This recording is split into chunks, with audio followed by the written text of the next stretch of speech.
personally. So essentially, if you've got a distribution, you can find its expected value and you can find its variance. So, for example, if a variable x is distributed to binomial with 20 trials, probability of 0.3 of success, for example. So, if you've got 20 trials and the probability and 30% of them on average are going to be successful, what would you expect? How many would you expect to be successful? Would it be 20? It'd be 30% of 20, which would be 6, right? So if we draw the distribution, it'll be 21 bars. So why is it 21 bars or not 20? Because it's 0? Yeah, 0. So there's 20 trials that are either success or failure, and obviously it could either be 20 successes or 20 failures, but obviously we count it as the number of successes. So the number of successes could be 0, as low as 0, high as 20. So it would be 1, 2, 3, 4, and it would be 5, 6 being the highest, 7, 8, 9, 10, 11, 12, 13, 14, 15, 16, 17, 18, 19, 20. So that's roughly what a distribution would look like. And the value you would expect is essentially where the peak is. So you would expect 1, 2, 3, 4. I've drawn this kind of badly, we get the idea. But the sixth trial should be the one that has the highest value. So the expected value for binomial in this instance is 20 times 0.3, which is 6. So for binomial, expected value is NP, and the variance we decided was NP, N1 minus NP, 1 minus P. So number of trials, probability of success, probability of failure. So the variance is 20 times 0.3 times by 0.7. So this would be 0.42 variance, essentially. So, what if I were to ask you, what is the expected value of, say, 4x for such a distribution? And the problem becomes then, how do you do things like that? So, for a standard distribution, like a standard arbitrary distribution, so x, probability of x equaling x. So say you've got 1, 2, 3, 4, 0.1, 0.2, 0.1 again, and 0.6, for example. So the expected value of 4x is actually quite easy for this, because all you do is you just times all of them by 4, and then do the expected value of that. It's not terribly difficult. But with ones like this, it's kind of problematic. So we're going to develop some laws for expected values, which we're going to kind of just look at. Okay, so there's the expected value, and if I've got the expected value of AX, we're just going to use a bit of common sense to kind of derive it. So, if I have a paper round that lasts 2 hours, how long do you expect the paper round to last? 2 hours, right? Okay, so let's say this time I do three of the same paper round. How long would you expect that to be? 6 hours. Yeah, so do you agree that what essentially? So, the expected value in this instance is 2, and I'm asking what's the expected value of 3 of them, and you agree it's just 3 times the thing you just said effectively. So, the expected value of AX is A e to the x. And this goes a bit further as well. So, the expected value of AX plus B, which is the real form of it really. So again, I have a paper round, it takes 2 hours. I do 3 paper rounds, and then I wait an hour. How long would you expect that to be? So if each paper round is 2 hours, I expect a paper round to be 2 hours. How long would I expect 3 paper rounds plus an extra hour to be? 7. So do you agree what you did was you did 3 times what you'd expect, and you just added it on. So exactly that. The expected value of AX plus B is A e to the x plus B. And again, just by common sense, really. So that's the first linearity law. So if you're ever asked to find E of like 4x, you can just find E to the x and times it by 4. It's the easiest thing to do. Okay, and then there's other ones then with variance. So variance is kind of a nuisance, to be honest with you. So let's do variance of AX. Okay, so if I ask you to find, say for example, the variance of 2x, what do you reckon that is? Do Would you be tempted to say 2 times the variance of x? You'd be tempted, right? So it's actually 4 variance of x. If I were to do variance of 4x, this would be 16 times the variance of x. What's the rule here? And I'll go over why it is in a sec. It's a squared, yeah, exactly that. So the variance of ax is equal to a squared var of x. And let's extend this to the linear case. So ax plus b. What do we reckon that is? A squared var of x, sure. Tempting, right? Isn't it? But not quite. It's actually just that's it. So you have to think about what variance is. So variance is how much something deviates, right? Do you agree that it doesn't matter what point in your distribution you're at? So if I'm here, my variance is this. So if I move over by plus b, the variance is still the same. So adding does nothing to the variance effectively. So these are the 2 rules that you need to kind of take from it, really. Yeah, those are the 2 that you kind of need to take from. And also, because we square variance as well, I should make a point of this. Actually, I do do independent variables, but yeah, let's prove this result. So this result is quite important. So the variance of x is given by e of x squared minus e to the x all squared. So do you remember that formula? Yeah, it was from a while back, but anyway. So let's say I take the variance of 2x, ready? So to agree this would be the e of 2x all squared minus e of 2x squared. And what would happen? So first of all, what's 2x all squared? E to the 4x squared, right? Do we agree? Yep. And then this would be e to the 2x squared, which is fine for now. So do you agree that this is an expected value? So by this, do you agree I can take the 4 out of it? Okay, so this is 4e to the x squared. And then can I take the 2 out of this? Yep, so this is 2e to the x squared. And do we agree that this is then 4e to the x squared minus 4e to the x all squared? And so this is 4 times by e to the x squared minus e to the x all squared. And what is this bracket here? It's this, it's the original variance. So this would just be 4 times the variance of x. So here's an example, variance of 2x, 4 variance of x. Nice and simple. So you wouldn't ever be asked to prove that, but it's more a case of I'd rather just show you why it works rather than just chucking it at you. Okay, so I'm going to give you a distribution, and I would like you to tell me what certain variances are essentially. So if I were to say x is distributed to binomial with 10 trials, probability of 0.4 of success. So I want e to the x, I want the variance of x, I want the expected value of 2x plus 1, and I want the variance of 5x minus 2. So can you have a go at finding A, B, C, and D? So essentially you'll just find E of x and var of x like you would normally, and then you're going to need to just use your expected value and variance laws. Like I said, the formal proof for the expected value one's a little pointless. It's easier like common sense really. I'll see if I can find some appropriate questions. So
Okay, so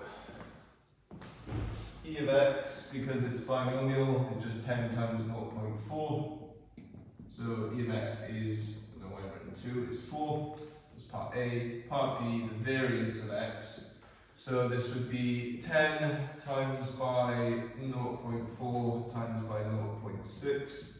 So this is 0.24 times by 10, so the variance is 2.4.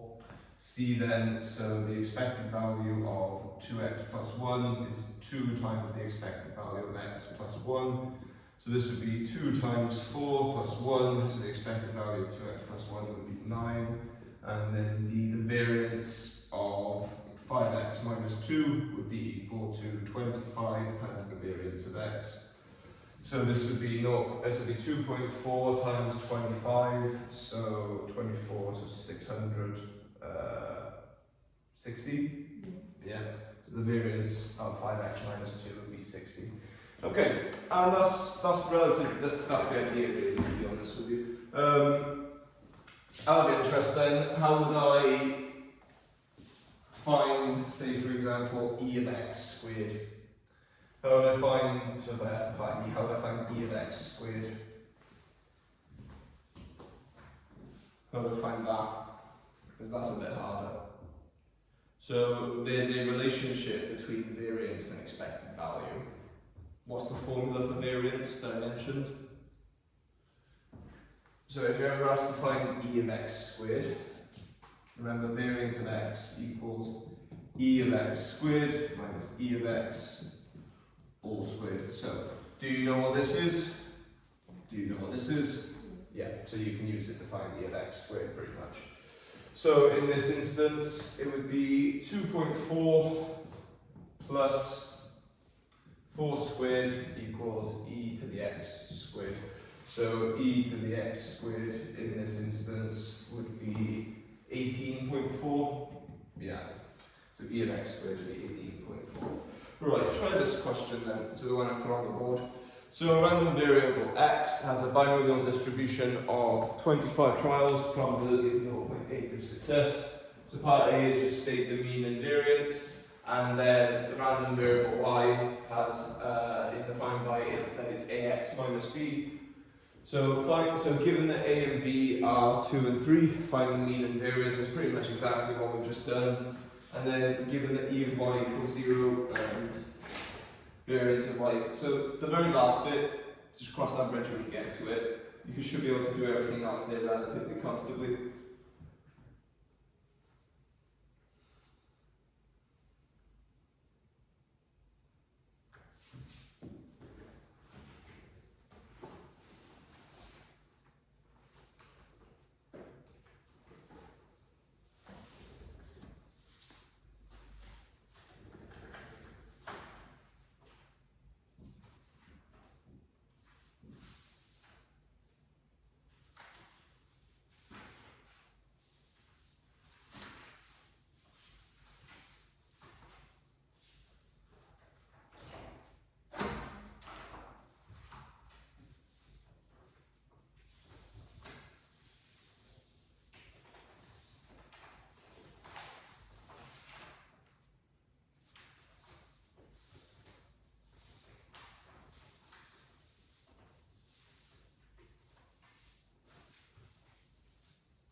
Okay, so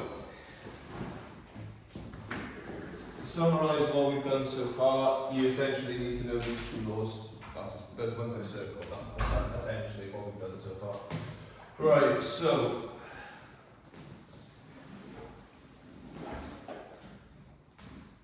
we have that x is distributed to a binomial distribution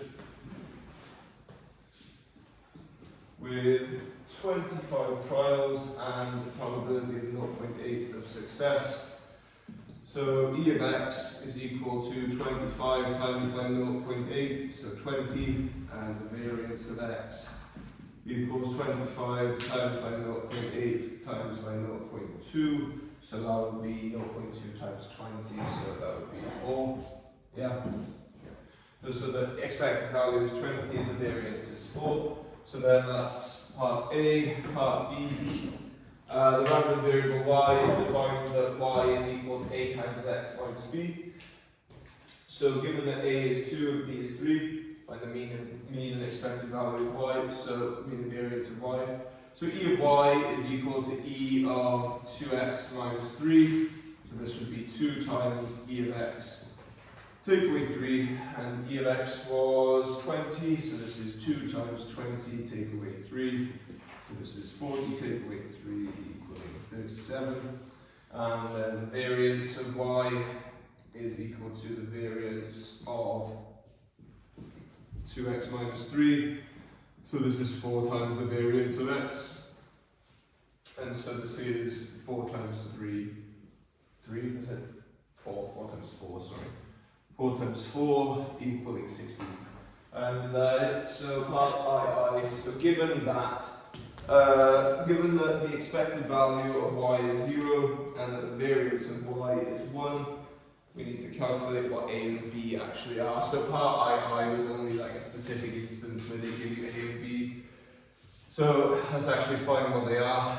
So we're given that the expected value of y equals 0, so the expected value of ax minus b equals 0, so that means a times by e of x minus b equals 0, and the other one we're given is that variance of y equals 0, so variance of ax minus b equals, not 0, sorry, 1. So we get that a squared variance of x equals 1, and we get that a times e of x minus b equals 0. So from part A, expected value was 20 and variance was 4. So a squared times 4 equals 1, so a squared equals a quarter. So that means a is equal to 0.5 plus or minus 0.5. Does it tell you that they're positive?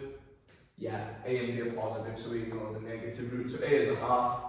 And now that we know a is a half, we go to this one, so it's 1/2 e of x minus b equaling 0, so 1/2 times by 20 minus b equals 0, so 10 minus b equals 0, so b is 10. So a was a half, b was 10. I thought for 10 marks, I think that's quite nice, if I'm honest with you. Right, let's do another one. Alright, go pick a year, any year you like, between 2005 and 2017.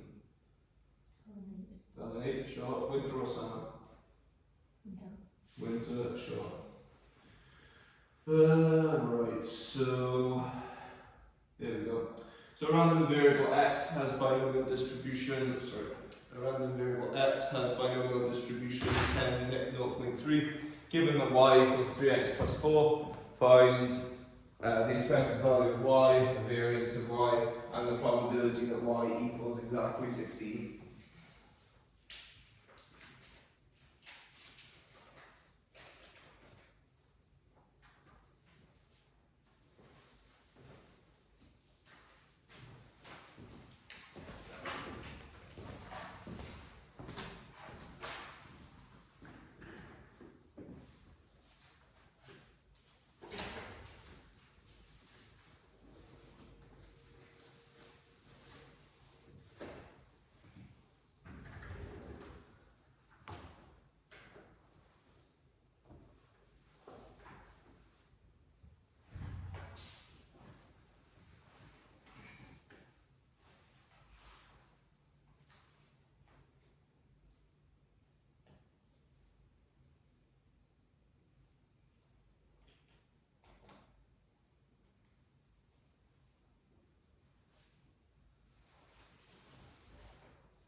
Give you 2 more minutes.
Okay, so expected value of y, so it does just jump straight to it. So the only hard one I would say is the last one. It's not really hard because you haven't seen it before. Once you've seen how to do it, it's actually quite easy. Right, so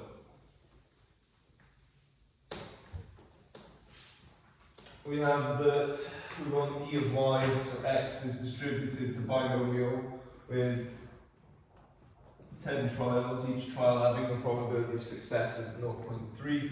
So we have that y is also equal to 3x plus 4.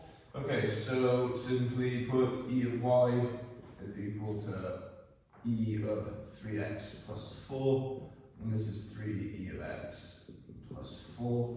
So e of x initially is just 3, and the variance of x would be 10 times 0.3 and then times by failure, so 0.7, so it's 2.1.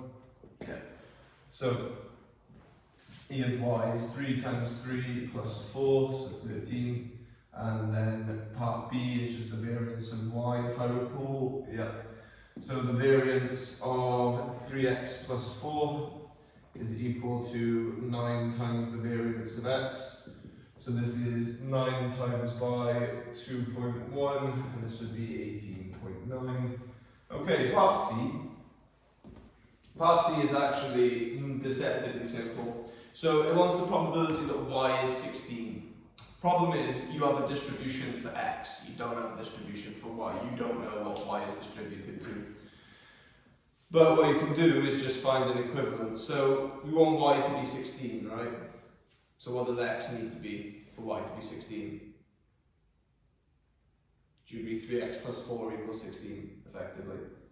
So x is 4. So probability of y equaling 16 is the same as the probability of x equaling 4. Okay, so what you're going to do is go on your calculator and go on distribution mode. So if you go on home and go on to distribution, and then you go to binomial PD, and then list. So we want x equaling 4, so we type in 4, and then we press equals, and we put in our n and our p. So n is 10, p is 0.3, press equals, and I get 0.2001. So there is a 20.01% chance. So 0.2001. Okay, let's go again. Let's do one more. 2012 and is there one that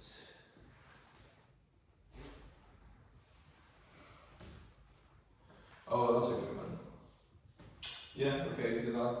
That's quite a nice one. So this one doesn't actually involve expected value until like the end bit.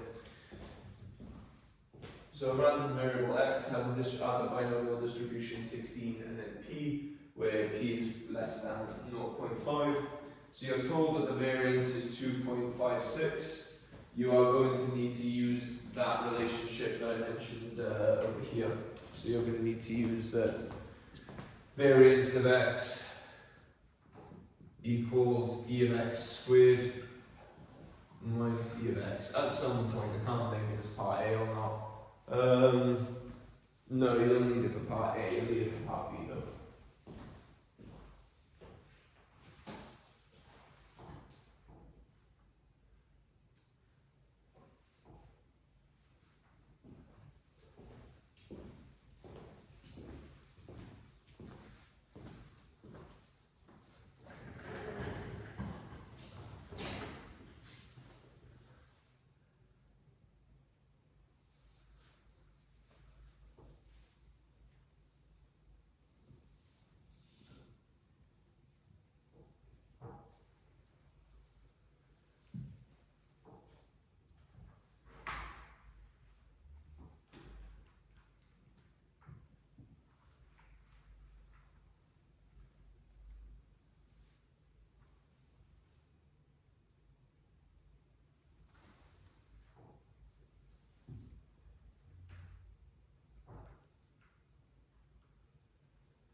Right.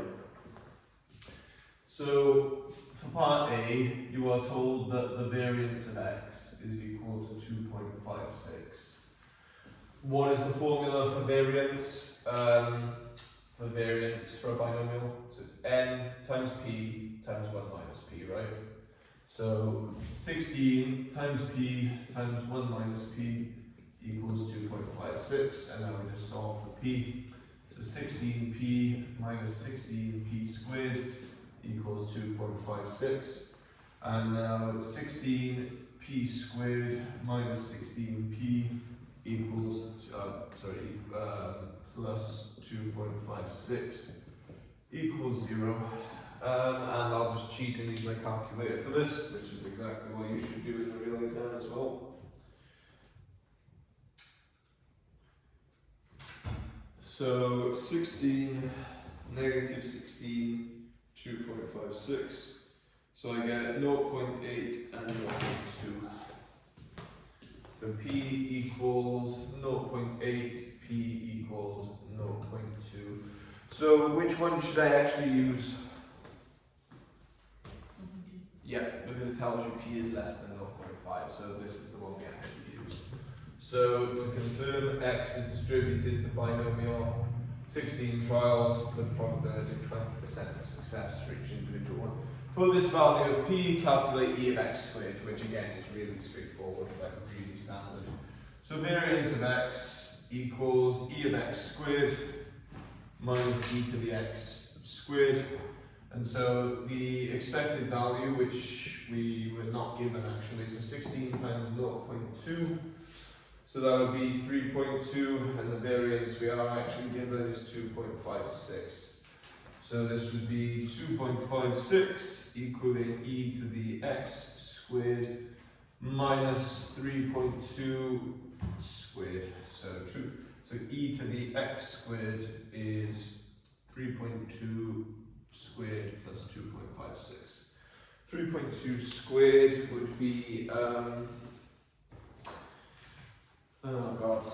600, 962 I think, off the top of my head.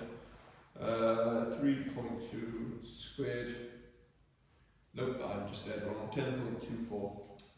10.24 plus 2.56, I get 12.8. So the expected value of e to the x squared, of e of x squared is 12.8. So it's at this point where I kind of want to move on to independence, because there aren't that many of us, I don't think it's a good idea. So what we'll do is we'll do 2 more and call it a day. So what do we think? Anyone want to offer a year? 2015 then? Right, if I'm not doing any more, that's pretty much the idea actually, so I'll just end this.